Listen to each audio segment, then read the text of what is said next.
Mga otoridad sa Katarman, Northern Samar, PNP katuwang ang Bureau of Fire Protection nagsimula ng mag-inspeksyon sa mga designated firecracker zone ngayong Kapaskuhan.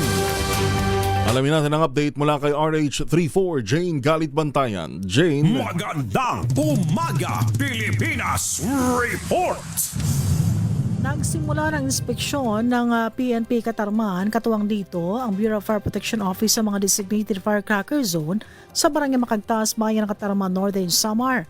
Ayon sa report ng PNP Katarman, pinuntahan ang mga vendors o mga individuals na nagbibinta ng mga firecrackers at pyrotechnic devices na walang required permits mula sa Firearms and Explosives Office. Nais matiyak ng PNP ang compliance ng mga itong mga nagbibinta, safety regulations at proper handling ng firecrackers ngayong holiday season. Pinuntahan ng Katarman PNP at Bureau of Fire Personnel ang bawat pwesto o bawat vendors na matiyak ang kaligtasan at maiwasan ang fire-related incidents. Una lang hinikayat ng Bureau of Fire Office Katarman sa panawagan ni Katarman Fire Marshal Adrian Dacot ang mga nagbibinta ng mga paputok na sumunod lamang sa mga pinapayagang ibinta ng mga paputok o pyrotechnic devices. Mula sa Aksyon Radyo Katarman, RH34 Jane Galit Bantayan ng DCRH. Una sa Pilipinas, una sa Pilipino.